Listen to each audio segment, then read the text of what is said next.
Right, boys, welcome back to the YouTube. Bringing something a bit different to you guys today. Bringing a podcast, obviously, is the first podcast of the new YouTube channel. So we're super excited to show you guys what it's going to be about. Obviously, bringing on different guest speakers, different industries to provide some sort of knowledge, experiences, and just kind of show you guys what it's all about. So yeah, none other than Mr. Tegs Coaching. Hello.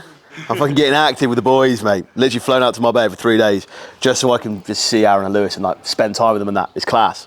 Very, very class. How are you finding it so far, mate? Unbelievable. We've literally been here for less than 24 hours. Already feel so much more productive in the environment that we're with. We trained at paddle this morning and I can see why the boys love it. It is actually like an insane environment. Like Marcus Rashford is just cutting about doing pull-ups, which is crazy. But yeah, really, really good. Feeling very, very productive, and yeah, almost regretting not staying out for longer. Yeah, but it's mad, the environment aspect when you come out here. That's why we absolutely love it, man. It's like that environment of just being around people like in the same industry as you, same game is huge. And like we've seen just growth in all areas, mate, since being out here. But you probably had the same in Bali. Yeah, I think it's one of those where obviously people probably won't follow me because it's just one of those. So a little bit of background about me is I've started this social media back in May, middle of May last year. So we're 1 year on, and I've done all right. I'm sort of getting my foot in the door a little bit, and basically I was in the Royal Marines for 8 years total. Did 4 years in the band service and then 4.5 in the commandos, and then I left. But obviously you have to put your request to leave in. It takes a year to leave out from there. And then basically within that year, I was like, I'm thinking about starting a personal brand, doing the social media. I've always loved making videos. Usually I'm behind the camera, doing it to other people. So it was a little bit of a weird adjustment. However, then when I sort of started taking off, started getting a bit of traction, gaining some followers, and then I was like, I've always wanted to go traveling, but like the good thing is with the military, you can travel a lot, like multiple countries, like America, Australia, Norway, Gibraltar. There's loads and loads and loads, but you obviously have to do a lot of work before you can get your fucking play. So it was like you'd be out in America for 2 months, you probably only see it for 5 days.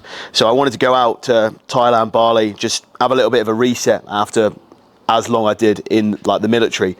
And it's sort of when I went out there, I just sort of found that you're surrounding yourself with a lot of different people, like especially in Thailand, a lot of people just coming out there just to get fit or just find themselves, I guess, in a way, or just like go down a different path and do something they haven't before. So I met loads of cool people out in Thailand, met loads of cool people out in Bali, and it sort of gave me that like reinvigoration for when I came back to the UK, where I wanted to take my business. And I sort of was a little bit lost in where I wanted to take it, a little bit unsure. I was just sort of like winging it, the worst businessman ever, but I was just posting what I liked, posted what I thought would help people, and then it sort of just like snowballed into what it is now, where I'm blessed to be in a position where I can literally fly out to Marbella for a couple of days, do a bit of work, sort of surround myself with that sort of environment again before I go back to the UK. So yeah, it's definitely mega having the freedom to do this. And that's the thing, you blow up like very quickly, like out of nowhere. Oh, so mate, it was crazy, mate. Like I've never seen anything like. I think it's like a lot of luck, but a little bit of skill. I mean, I've sort of gone down like multiple rabbit holes of like YouTube, TikTok, Instagram analytics, and just seeing how everything works and trying to understand how it all works. And I think my summary is that there isn't like a method to it. Sure, there's ways you can structure your videos so people watch them longer. You could have like made an absolute banger video and you think this is going to go differently, but you look at it in like 3 hours and it's on 400 views, and you just sort of like that sort of frustration. And I think you're trying to, all it takes is one video. For me, all it took was one video to sort of get me on my journey. And literally, I think the video now is on something mental, like 6 million views or something. And it's literally just a 10-second throwaway video I thought of. Like, I can't remember what I was doing. I was just like, oh, that might be a good idea. Don't think I have anything to post that day. And then it's sort of like you sort of try and like hook them in. And like if one video goes viral and they sort of follow you from it or interact with it, more of your videos are going to get pushed out to their social media pages. And it's one of those where you need to be making a good amount of solid content for them to keep watching, for them to keep staying integrated in your page. You want to try and keep them on your page as long as possible, which I think you boys do really, really well. I think you're literally on the edge of having that break and having that soar up. But it is just about that consistency. Like, I haven't gone viral in quite a while, like viral. There's been a few videos that have sort of pumped up like 100,000 views, 200,000, 300,000, but I haven't had like 1 million+ views in about 7-8 months. But that sort of consistency over time, especially on Instagram, it does compound. And you've looked back at like the last 3 months of videos I've done, posted every single day, something either to educate or to entertain. Those are the two categories I try and fill. And you can see like a steady rise both in interactions, likes, views, and videos 3 months ago that were hitting 20k a video and now sitting at around 45,000 views a video, which is a nice little community to have around you. I think it's really good. When you first got into content creation, did you kind of go in with the idea that like this is what you want to do, or was it just like passion project, you just enjoy doing it? I think a lot of people like look into it too much. I think that's not even with content creation. I think it's with life in general. So many people just sort of overthink and try and overanalyze everything. They're like, oh, I don't know whether I should do this because these repercussions could be here, this could be that, and this could be this. And they're trying to think of all the bad things physically possible that could happen in order to talk themselves out of it, because at the end of the day, they are like scared, I guess, like a lack of confidence in their self or whatever. And I think that if you go in with no plan, yeah, it's probably pretty rogue, but you'll find it all out along the way. As long as you just start posting something, like your first like 10, 20, 50 videos are going to be shit. And even when I look at my videos now, there's still like loads of pickup points that I find on it, and I'm like, right, this could be better for next time. Maybe I could edit this a little bit differently. Different ways of like editing and like making captivating content that people are going to enjoy and understand. And I think that, yeah, too many people like overanalyze and just look into everything too much, and they're like, oh, they look at all the repercussions that could happen instead of focusing on what happens if I just like started it. And I think that's a massive thing. And I think a lot of people sort of, like we were chatting about this earlier, weren't we? Saying a lot of people want the lifestyle that obviously comes with this. Obviously, like, it's very like glamorizing it, the whole online coaching, everything. Everyone's driving fucking like rented Lambos and that and living in here, which is cool. And like, if that's the way you want to go, that's the way you want to go. But there is obviously a lot of stuff behind the scenes as you're growing, trying to understand and work your own business. There's a lot of like man hours that go into it behind the scenes. And obviously, I always say that it's like social media, Instagram, TikTok, it's all a highlight. It's all like 0.1% of your actual life. And when you look at it, like, you choose what to post. Like, you don't choose to post everything. And then it's one of those, so you're already showing the best parts, and people think, oh, this is the best part, so I'm going to go do this and just go down that avenue. But because they're all money orientated and not passion orientated like us three are, it will get to a point they don't see any results in 2 months, and they just chin it in, and they don't see like you boys, for example, sitting behind the camera and like making all this content, doing all your client checking stuff, programming like hours and hours of stuff that goes behind the scenes in order to make the business run. And it's not just as simple as like posting a video or like looking at a client's check and sending them a message on WhatsApp going, yeah, lad, that's sick. It's like there's so much more that goes into like programming them, where they're going to be in 3 months. It's like you're not even looking at it anymore as what am I doing today with this client. You're looking at, in 3 months' time, this client will have finished his phase. So I need to, between now and then, strategize where I'm going to find time to sit down, look at his plan and build him for his next phase, because that's what it is, isn't it? Clients come first, and like, you can't, I always find if you're going around just chasing social media and chasing numbers, you're leaving behind your business and your clients and the people that are paying you to actually be able to be in this situation. So I think those man hours behind the screen, behind closed doors, is what people don't see and what people I don't think understand, that like is what gets you to where you are. Sure. And when it came to the personal branding side of things, did you have that period of time where you were getting a lot of criticism and judgment from people outside of what you were doing, like people looking in thinking that you were weird or doing? Yeah, I think it's everything with it, bro. Like, people will always look at you differently because you're not following the norm. Like, it's mega cringe when you look at it and like, oh, society has made us look like this, and it's not. We're not going down that path, because if you want to go out on the piss every weekend, like, do it. That's what makes some people happy. Some people enjoy working a 9 to 5 and then having the weekend for themselves. Like, this whole coaching thing, especially for all of us, is 24/7, 365. Like, there's always something else we can do, like we were saying. And I think that first time I ever walked into a gym and I like had my tripod and I was doing like, I remember it so well. I literally was like 3 days into posting and I'd done 2 videos that were just fucking like music over the top and a little bit of text, like just washed content. And I was like, I need to do something different. Like, my personality is my biggest selling point. My whole thing is my personal brand. People aren't following me because I've got a business. They're following me because they want to see my journey and see what I get up to, which is awesome. And I wanted to display my personality through social media. Now, how do we work that out? 2 and 2 together. mic'd up gym sessions. Like, I'm in the gym doing what I love, chatting a bit of waffle along the way, and that's sort of what got me through. But I remember I walked into that gym and I was literally on the lat pull down machine in this JD gym, and I literally see it all the time to this day. And I set up this video, and there was a bloke on the city cable row that was opposite me. There was someone using the cable stack there, and I had my sort of tripod like in the back left corner behind me, and I was sat chatting to the camera. I reckon I did about 8-9 minutes of filming, and I got 1 minute out of it, and I was so like nervous and a little bit like mumbling like this, I don't really know, like that, because I'm trying to like, I didn't want people to hear me, because I was like, oh, it's a bit weird like filming in the gym. But as soon as I got past that barrier, I edited the video, it did like better than my other two, obviously, because I've put my personality into the video and I've engaged with the audience rather than just throwing some washed stuff on there. And I just sort of like started building from that. And I think that the more you do something, the better you're going to get at it. If you run more, you're going to get faster. If you lift more weights, you're going to get stronger. It's the same with content creation. If you want to get better at it, you need to do it more. And I think people are too worried that they're going to get laughed at because they've only got 300 views on a video. If you only get 200-300 views on a video, that's still 200-300 people that have looked at it. Yeah, not everyone might like it, but that's more views than if you hadn't posted it. And like I was saying earlier, like if you think it's a bad video and it hasn't done very well, people won't have seen it anyway, but it's out there and you're trying to push it forward. But I think there's always going to be people that sort of like look at you and think you're a bit odd for what you're doing, because everyone goes down their own sort of path in life with what they do.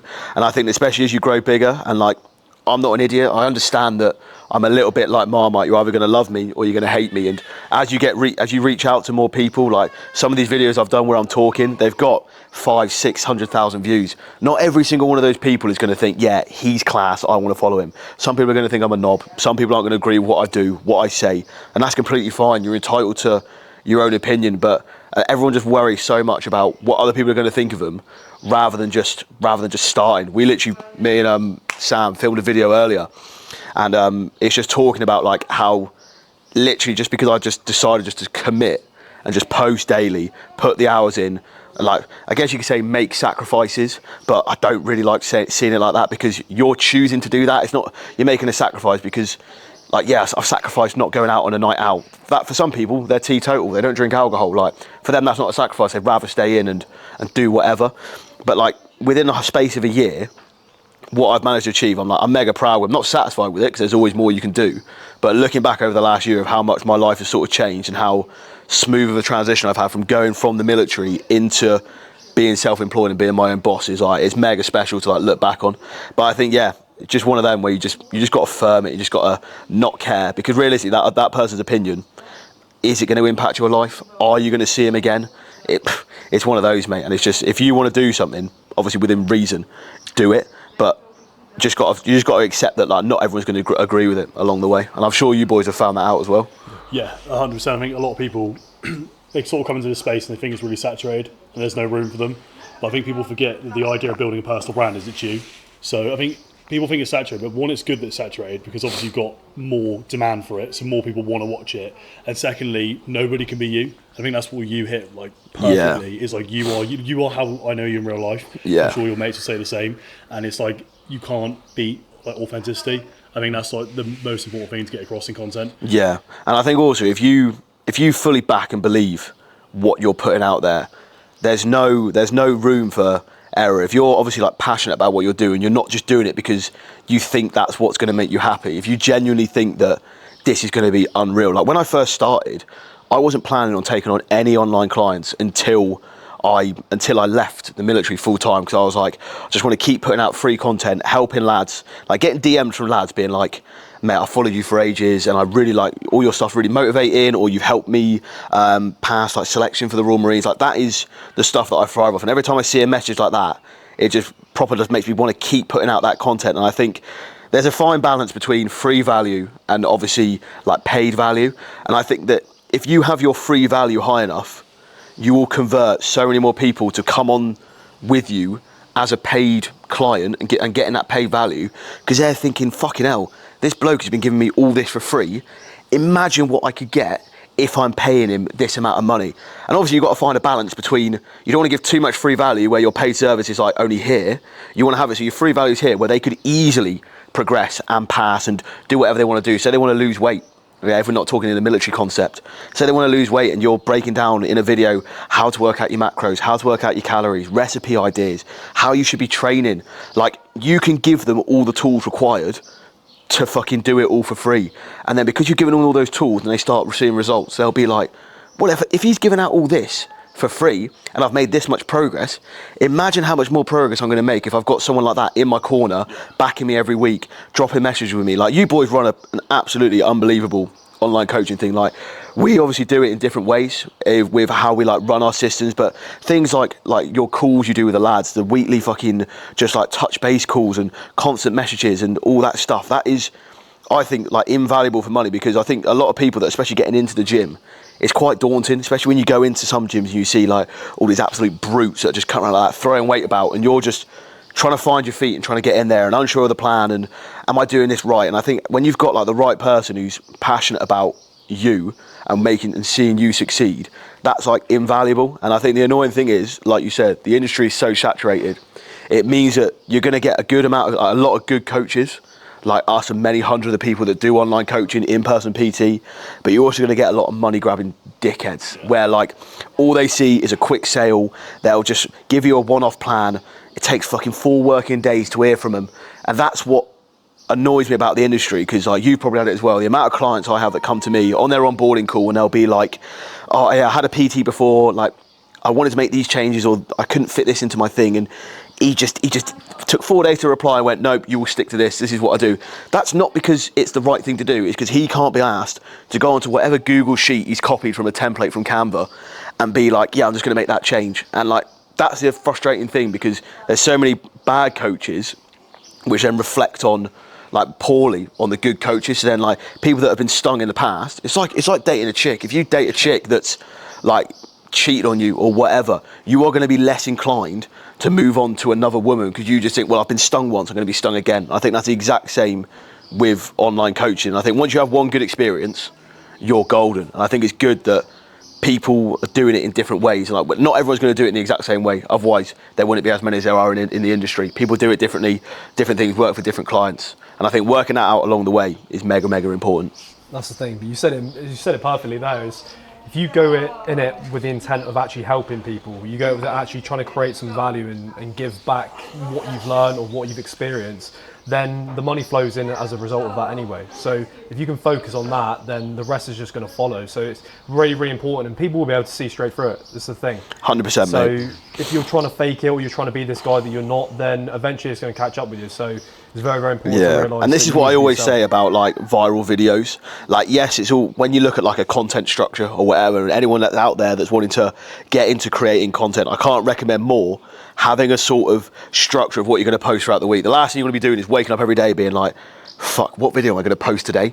Like, I don't have a full, like, Monday I will post this, Tuesday I will post that, but start developing a couple of series where like there's like a series of me cooking and mic'd up gym sessions that goes in once a week, some sort of informative content on how I can benefit someone with free value every single week. And then you've got obviously a couple of little like viral videos in there, here and there, because you need to get into the algorithm. It's all good posting all this valuable content, but annoyingly with the algorithm, that's not how it works. Like, it's only very rarely that you'll bang from one of those. You have to obviously drip feed a little bit of viral content in there, like short videos, trending music, all that stuff. However, where most people get caught out is they'll do all these viral videos, copy all these trends they see on TikTok, and yeah, fair one, you'll get a number on a screen, but who gives a fuck if you've got 10, 25,000 followers if you ain't converting it into like revenue? I know like the whole gym talk scene, you see like lads on gym talk that have got maybe 100,000 followers because they've been banging these gym trends or whatever, and yeah, they've got views from it and they've got followers from it, but they haven't got an audience, they haven't got an engaged community that if they wanted to, they can monetize. And they're giving it all this big licks on like social media, being like, yeah, I'm this % body fat, I'm doing this, buy my ebook. Obviously because they're still working on site or whatever. And you would think that if someone had 100,000 followers on like TikTok or Instagram or whatever, they would be able to convert at least 1% of that. That's 1,000 people that you could be converting. All you have to do is sell them one ebook at $29.99. You're looking at 30 grand right there. But if you can't do that, you are doing your content in the wrong way, and you need to probably sit back a little bit, address what you're doing and look at the areas that maybe I'm doing too much of this viral stuff and yeah, cool, I'm getting followers, and followers are cool. Do you know what I mean? Like when I first hit 10,000 followers, 25,000 followers, 40,000 followers, like that was awesome. And like, but the novelty sort of wears off. I had to get out of the habit of chasing the next mum though. I had to get out of the habit of being like, fucking hell, I need to post this viral video because then I'll get to 50k. It doesn't matter.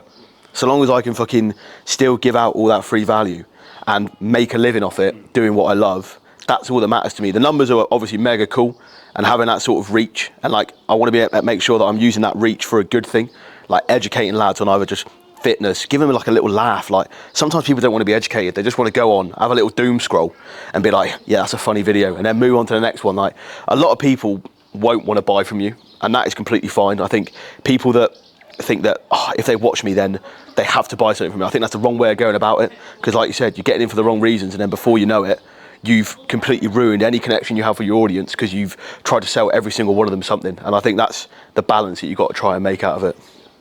Yeah, 100%. The transition between military to civvy, how was that? Weird, mate. I don't think I'm fully transitioned yet, to be honest with you. I think because I left, and then literally the day I left, I got on a flight to Thailand. It hasn't really been like real. I've spent 2 months or so just fucking like messing around in Thailand, like going scuba diving, going to like all these like doing all these activities and stuff that you do if you're like on holiday, but a prolonged holiday. And I think because I haven't gone down the regular route of doing like a 9 to 5, it's not like I'm in a routine of like a civilian life, I guess you say, because I'm blessed now where I can literally be my own boss. It is really weird where I wake up every morning, I'm like, I know what I've got to do today, but realistically I can do it in whatever time frame I want. And I think I don't think it's something you'll ever adjust to. Like the lads that you meet there, like you literally live, eat with them, train with them, go on deployments with them. You do everything with them. And I think the only weird thing was when I left was waking up every day and then not having that sort of like social circle like around me. It's weird not walking into work every day and you've got 30 lads there that you know inside out, like you know everything about them. You've been on the piss with them multiple times. So that's definitely a weird transition. I think is what a lot of people that leave struggle with, and I think that's also why a lot of people watch my stuff, is because they've probably been outside the military for like 6-12 months and they're probably feeling what I'm feeling now. And I don't try and like throw shade on the fact like, oh yeah, I'm completely fine now I've left the military. It's still weird, but then once again, I'm also like in a very 0.1% of not many people do what I've done, where they transition straight into social media afterwards. They go and do all this stuff, meet all these people. And I think for me to keep my head sort of going, I need to obviously keep busy, which is why I'm always working on the business, always looking at the next thing, like flying out to here. When I message you being like, should I just come out to Marbella? Bang, flights booked, Airbnb, but because I need to be surrounded by people, because that's what keeps my head like switched on. And I think if you isolate yourself after you leave, I think it's the same with anything. Even if you leave your job, or like say you leave A-levels, like probably a few boys watching this just finished their A-levels and they're a bit worried, like they leave all their mates to go off to uni. Like the worst thing you can do is isolate yourself, because then that is what spirals you downhill. And I think you'll eventually get used to it, but I don't think you'll fully ever adjust to being a civilian, no matter how long you serve, because it's that way of life that you can't like teach. And I definitely could not go into a 9 to 5 job now, because I would get booted off within 2 days, mate. Like some of the stuff, like obviously my crack and my banter is like different, but like I know that HR will be on my case straight away. I walk in day 2, just absolutely just going in on Sandra, just like calling her every name under the sun, and she'd be like, I'm getting straight to HR and I'm bidding you off. God, mate, fucking I don't know how people do it. I genuinely, like, don't get me wrong, obviously respect it, and if this is what you want to do, great, but you just look at it sometimes, I'm just like, fuck me, like obviously it's just not for us, it's just not the way forward. But how was your experience actually like over, obviously travelling Thailand and going? Thailand was class, mate. I think I definitely rated Thailand more than Bali. What I said to you boys, like Thailand is, everyone there's a lot more friendly. Everyone's going out there because they're wanting to do their own thing. The fizz over there is unbelievable. Like people just come out there on like fitness camps, Muay Thai camps, and everyone is either out there to like see the world and do whatever, or they're out there to grow a business, or they're out there just to get away from life for like a month. It is literally like a completely different way of life over there.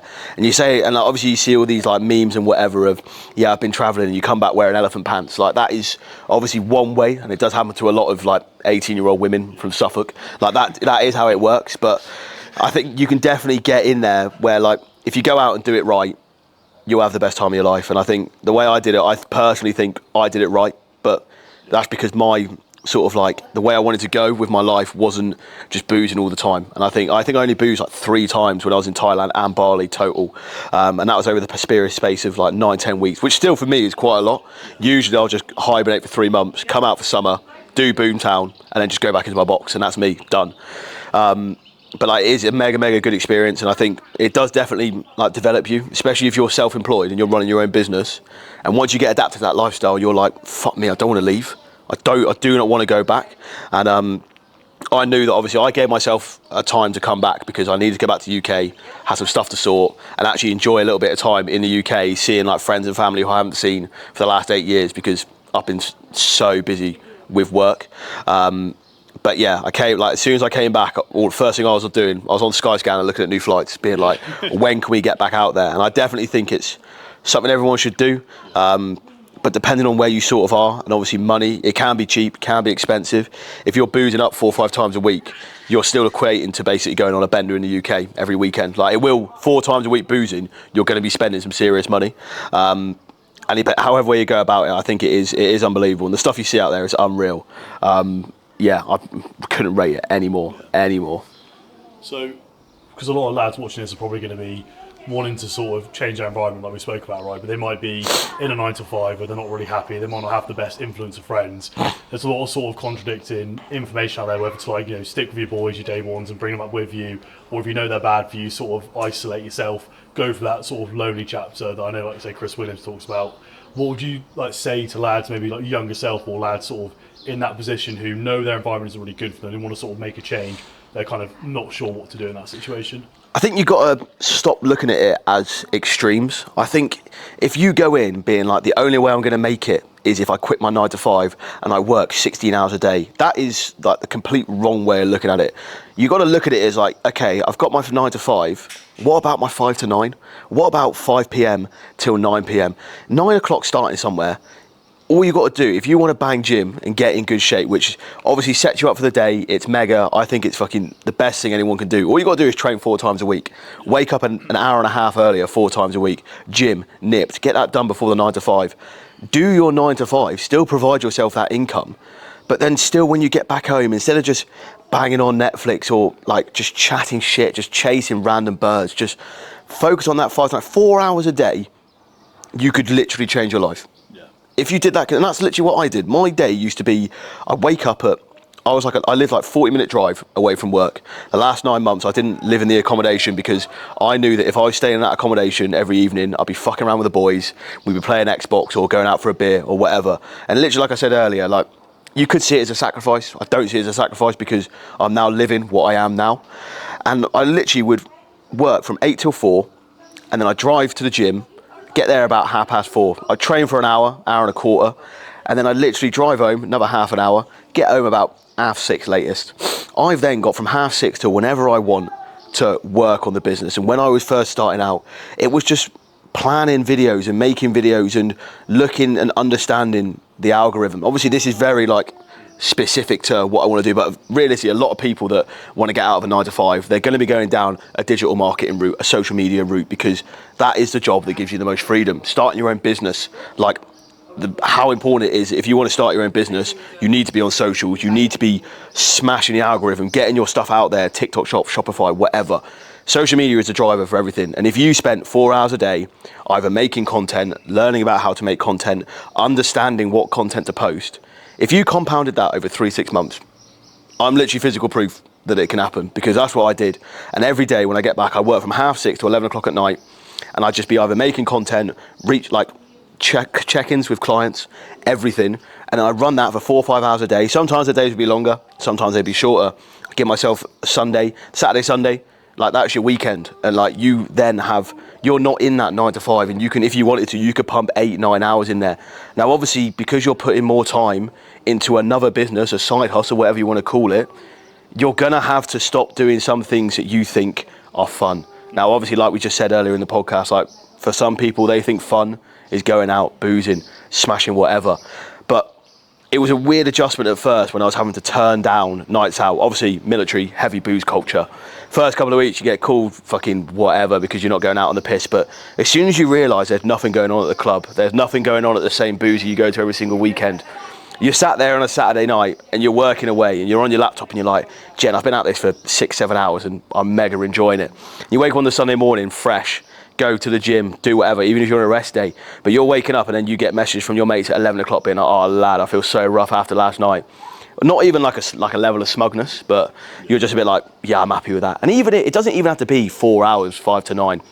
It could even be an hour a day that you just focus on doing a little bit. And then on your Saturday and Sunday, you're not boozing, so that's you like locked in. Like, how many times do you reckon you boys have boozed since being out here? Oh, once or twice. Once or twice, and you've been out here for what? Nearly 3 months. Like once heavy, maybe a couple of light little social, but nothing that's going to write you off. Yeah. You got to think that back in the day when you boys were at uni and I was in the military, like we're not 18 anymore. Yeah. And also it used to be a thing where you could go out booze Thursday, Friday, Saturday, and so you wake up Sunday, the only thing that would hurt is your bank account, and that's it.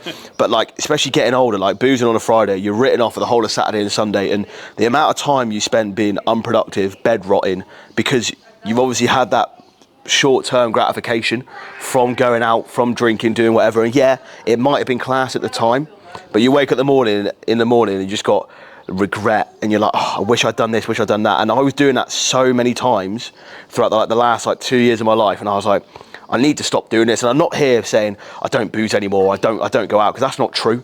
I just do it now in a state where it will be once every 2 months, 3 months, because you need that blowout, because otherwise your head's going to go and you're not going to be in a good place with it.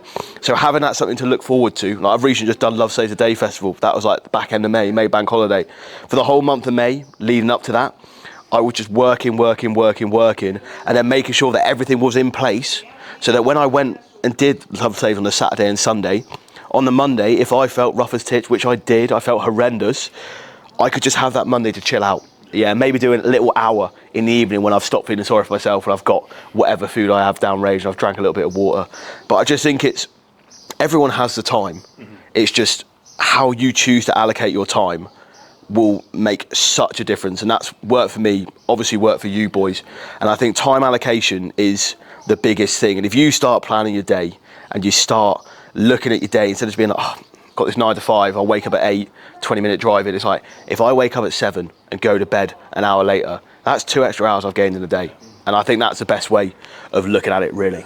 A lot of people with this whole hustle culture, right, like going monk mode, they kind of say, don't look for a partner, a girlfriend, settle down until sort of you made it to the top, right? Because I think people seem to believe this sort of notion that you attract what you are, which is obviously true to a degree, and wait till you're worth an X amount of money, you're doing this, that, and the other before you settle down. Obviously, you've got a partner. Yeah. So how have you found building your dream, building your business whilst being in a relationship? Because a lot of lads, I think more than half now, will deliberately not look for a relationship and focus on their dream. I think it's one of them where when you're looking at it, if you're constantly chasing women, it takes time. The amount of time I used to spend with trying to talk to 3-4 different people at a time on dating sites and whatever, and as soon as I realised it was just washed dead chat, and it's there's only so many times you can ask them your favourite colour, and it's and it's just it's just so long, and just not that sort of level is not what you need. And if you're doing that and you stop doing that, that is you sorted. You save so much time from doing that. However, me and my missus, for example, it wasn't planned or whatever. It was literally just friends of friends bumped into her in the gym, started talking to her. It snowballed, and that's what it was. And the thing is, I was on the way out from leaving the military anyway. I think we got together in October times when we first started dating, and from there it was one of those where I'd already booked travelling, I'd already booked going away, and I said to her, I was like, look, nothing, no reflection on you, but I've booked this travelling. I don't want to cancel it for a woman, because if it goes tits up, I've then wasted all this money, lost out on all these experiences for a girl. And to be fair to her, she is golden. I can't ask for anyone better, because it's one of those where she's constantly supporting me, whether that be oh, do you want me to hold the camera for this, or could we use this in a video, and having that sort of she has nothing to do with social media. Yeah, she's an accountant, all right, nothing along the lines of whatever, but she's almost sort of been with me from the bottom. She didn't even know that I did the whole social media thing before we first got together, and I think I was probably sitting at around 7,000 followers at the time, and obviously I started blowing up, and having someone along there for the ride as you're going up is mega. And now we're in the position where we live together. she does her own thing, her own job in the day. I obviously work from home, and then it's always having that freedom. Like, the only difficult thing is balancing work and like a relationship. But if you've been with someone for 2-3 years and you're like, right, I'm going to go and like start a new business, you don't have to bin off your missus, because they will probably be mega for it. And like, my missus allows me to like, obviously like come out here, for example, like 3 days in Marbella, like mega happy. Thailand, Bali, let me just go travel, because she knew that's what I needed to do to put the business where it is now. And even like we were saying earlier, this is a 24/7 365 thing. She's mega accepting of understanding that like, I need to work Saturdays and Sundays, and yeah, I'll tailor it so that my workload is not as much on those weekends. But if you find like the right person that's mega happy with you going down this path and putting in that extra work, then just fucking keep hold of them. There's no point in binning them off, because you'd rather have someone with you as you come into the top. I mean, not saying that you two are like kissing unless you're inviting me in, but like doing it with someone else, and like having like a business partner and someone that you work with, it makes it so much easier to like bounce ideas off each other, work out how to grow, spitball, and have these like brainstorming sessions, rather than you're just sat on your own, being like in your own head, being, oh, this might be good, this might be good. And that's obviously why you bring other people in. That's why you've got obviously your social media guy, all these other bits that you're bringing into the business, because you, instead of trying to learn how to do it yourself, to save yourself time and what you see as a valuable investment, you're putting that back into the business. Like why I've got the videographer, why I've started bringing someone in to do website design and automations, it's because it would take too much time for me to do it myself. And yes, when you're first starting out and the money isn't really coming in, you need to obviously take the hit and educate yourself and learn what you can do. And you can do a lot on your own before having to fucking outreach to other people to do it. But as soon as, my biggest thing was like, I would refuse to outreach to other people. I refused to network with people on social media, because I was like, I'm so focused on trying to do this and this my way. But now, obviously, I'm now starting to get a little bit more relaxed in the business, understanding how everything works, and understanding that I can't do it on my own. That obviously hustle culture of you have to do everything on your own. It's a 1% mentality. You need to stay up till fucking 4 o'clock every morning. Like, that works to some degree, but imagine how much more productive you could be if you've just expanded even by 50%. If you went from 1 person to 2, first of all, you've halved your workload straight away. Like you two with the business, you split your client 50-50. So if anything, they're getting a better service because they've got 2 heads instead of 1.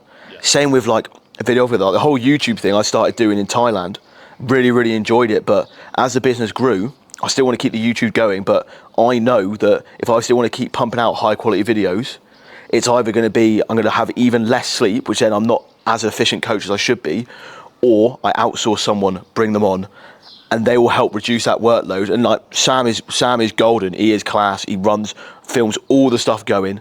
He'll chop it up into fucking shorts. He'll edit it all for me. And all that happens now is he'll just send me a message being like, yeah, this video's done. It's in the drive. Have a watch. All it takes is me to have a brief look over. And what could have been 4 or 5 plus hours of work is now 10-15 minutes. And if anything, it's better because I've got another person coming in and having it from a different angle. And even when we're making content or spitballing ideas, half of my ideas and the stuff that you like people see on social media is because we've been spitballing off each other, and it's like, oh, instead of doing this, why don't we do this?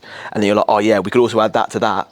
And that's how I think it all should work. And obviously you've got to be mega selective about who you bring in, because obviously not everyone is like, I don't even know what the word is. Not everyone wants to see you succeed. Some people just come in, money grab and leave. But I think once you find that right group of people, whether that be a bird, a fucking business partner, someone to bring on that you vibe with and you think is going to be a good fit for your business, that is what blows it up tenfold. And I imagine you boys, as soon as you started working together, saw business go like that. Yeah, 100%. It goes back to you can go far by yourself, but you can go so much further together. And as cliche as it sounds, but it's so true. A lot of people think they've got to have this lone wolf mentality and they just got to do it all by themselves. But especially with the nature of what we're all doing, you've got to wear so many hats, especially when you're starting out, because you've got to be the coach, you've got to be the content guy, you've got to be the accountant, you've got to be the everything basically. Yeah. And it's so hard to keep track of all that. So the sooner the better when you can start sort of sharing that workload and getting other people on board, it just helps so much. Yeah, that's what we found, wasn't it? Because we've both been coaching for a number of years. When I was coaching away through uni, just part of the time, like just giving out free programs left, right, and centre, thinking nothing of it. Okay, it goes back to that passion, doesn't it? I was just doing it because I enjoyed it. Didn't even realise you could make money from it like all these years ago. But we were just coaching on our own. We spoke about the idea of like Genesis, didn't we? Like back in must be back in lockdowns, we kind of briefly 2020, mentioned it. yeah, 2022. We were like, imagine we did something called Genesis, because Genesis means like new beginnings. And we're like, let's just imagine we just did this thing. And in January, we just kind of sat down with each other. Why don't we just do it? Like we spoke about it so many times. We know working together we can do so much more. Like even just when like you're back home, it's like 20 minutes up the road from me. I just drive to here. So like the amount of work we'd get done, like being sat at a table together because we're just bouncing ideas off each other. Yeah. In comparison to being like at our desk in a dark room by ourselves at home. Yeah. It's so much better. And also, if you're working with someone else, like we were saying earlier before we came on the pod, it was like when Sam comes in and we're doing stuff together, like usually I'll pick him up from the train station at like 8 a.m. and I'll drop him off at 4 p.m. and literally like usually when I'm doing my check-ins and that, I'll have a little break every now and then. Like I'll do like an hour's worth of check-ins, go on my phone, have a little 5-minute detox, and then go back to it. Whereas when you're with someone else that's like working as hard as you are, you don't even feel the need to stop or do anything because you're like, we're flowing and everything's going. And also it's like, well, he hasn't taken a break, so I'm not going to take a break. And like literally when we trained together earlier and then we went our separate ways, we were filming on the way to the car, got back, Sam was already on the video edits, getting everything chopped up. I was doing check-ins and new client onboarding. And then we literally, like we said, sat down by the pool for 5 minutes and I was like, let's see what Aaron's saying. Let's go do something else and make the most of the time we've got here. So I think, especially when you're starting out and you're understanding where you're wanting to go, where you're wanting to take it with whatever you're doing, business or whatever, you do need to do it on your own a little bit to establish.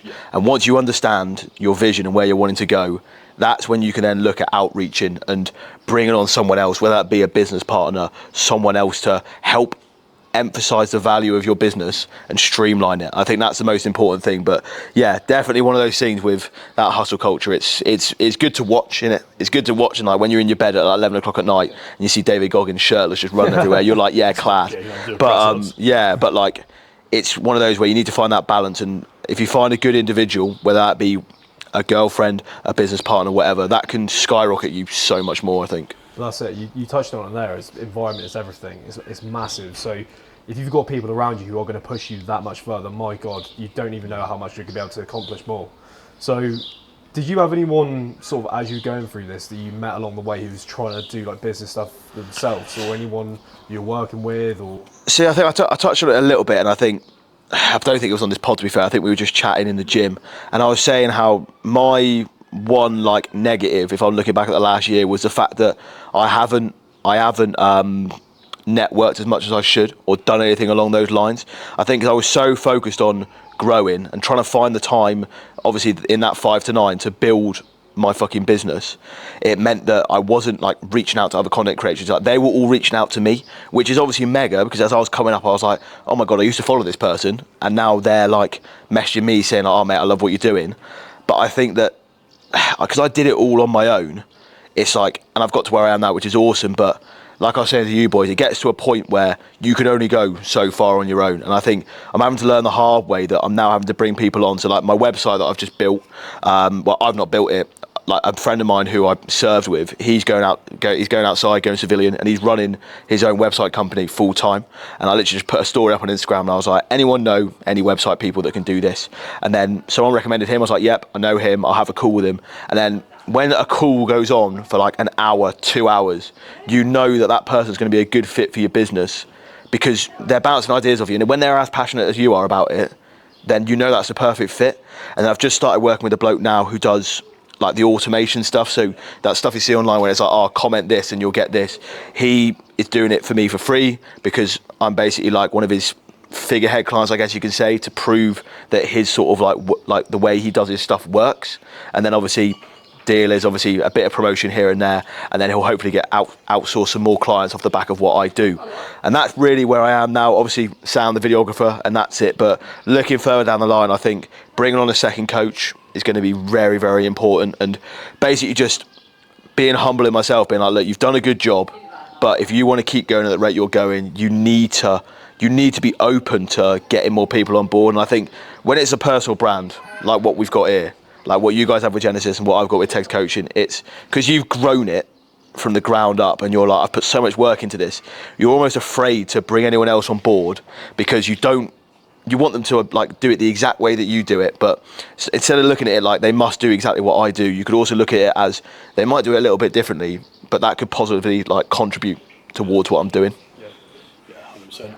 So obviously we all train go to the gym, look after ourselves physically, but how important would you say mindset is to you in like your development as a whole, whether that be personal and business? I think it's one of those where mindset is like, I'm not one of those blokes. I don't get up every morning and I don't cold plunge. Yeah. I don't read 20 pages of a book before I start my day. I think if you start focusing, it's going back to that hustle and that monk mode. It's like, you're going to spend 2 hours doing a fucking morning routine, and like before you know it, bang, it's like that 2 hours a day. Just wake up and like have a coffee and a vape, and then that's you sorted. Like it doesn't need to be complex. If you find going for a little morning walk for 10-15 minutes, drinking a coffee, getting like your mind sorted for the day, if that's what works for you, that works for you. But I think I'm mega blessed, obviously leaving the military, like that discipline that you have it will stay with you for life, and you have to be disciplined when doing your job, because like when stuff gets hard, you need to stick to doing the stuff that you've been taught. For example, like when it rains or whatever and all your clothes get wet, you're probably tired, probably had like 2-3 hours sleep. You get into the harbour where you're staying. In order for you to sustain yourself, you need to, after you put up your fucking poncho, whatever you're sleeping under, you've then got to get under that poncho, take off all your wet kit, put on all your dry kit, and then go to sleep. But that whole thing of, even though you're tired, you're wet, you're hungry, you still need to go and do what you've been taught, put on that dry kit so you get a good amount of like sleep to recover. It's not a good amount of sleep, you only have like 3 hours, and then you wake up to go on sentry, you get woken up to go on sentry, and then you have to obviously get out of your dry kit, put your wet kit back on, because it's probably raining outside because it's the UK. But if you don't do those like skills and drills that you've been taught, if you went out in your fucking dry kit, then that's your dry kit getting soaked because you're lying in a ditch for an hour on sentry. But you have to go on sentry to make sure that the harbour's safe. And then if you're then wearing your dry kit out on sentry, you're like, oh, I can't be asked to get changed. And then all that's doing is the next night, you are not going to recover when you get that like 2-3 hours in your sleeping bag, because both your fucking kits are now wet.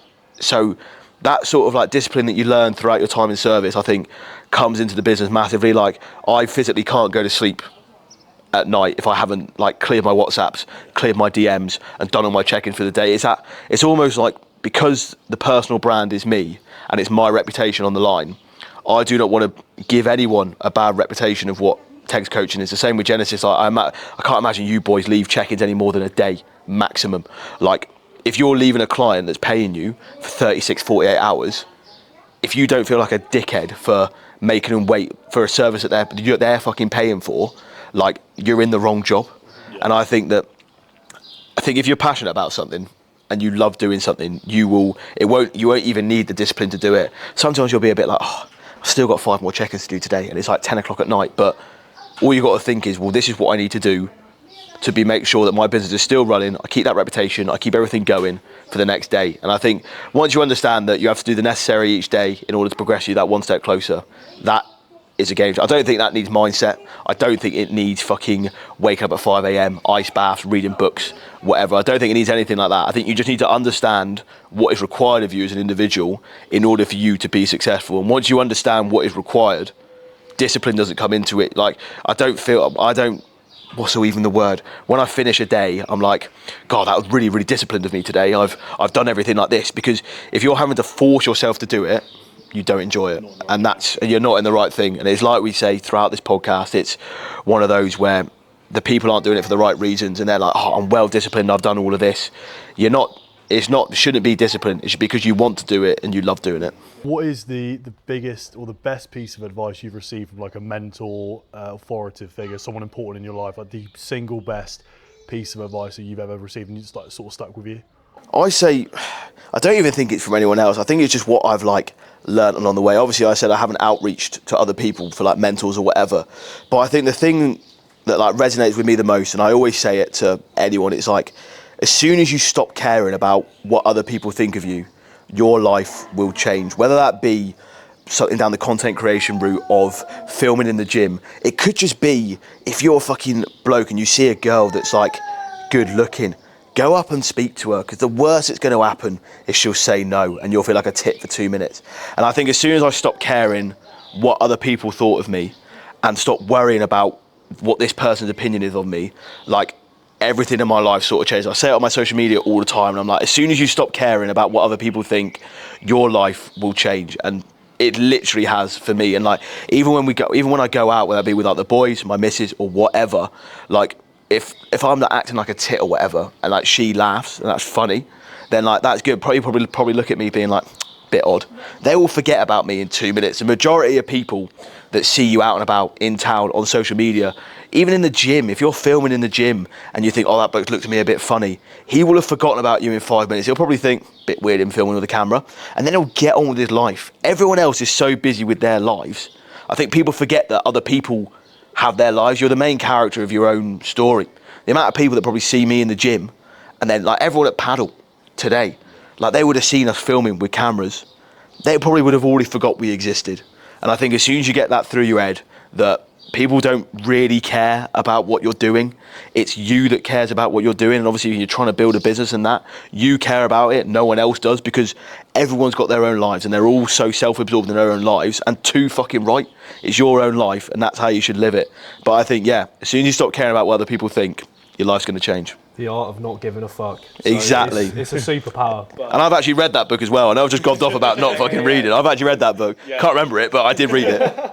But yeah, no, it's class, honestly. Really appreciate you coming on today, mate. Honestly, it's been a fucking pleasure. And I'm sure we're going to get up to some shenanigans for the rest of the week. Yeah, 40 hours left to cause a bit of carnage. Obviously, links will be in the description, but where can people find you for your content and what you do? Pretty much, I say on my YouTube videos, it's all the fucking same. At Tegs Coaching, Instagram, TikTok, YouTube. Any follows would be appreciated. I fucking need it. Sam, thank you, brother. Right, we'll see you next one, guys.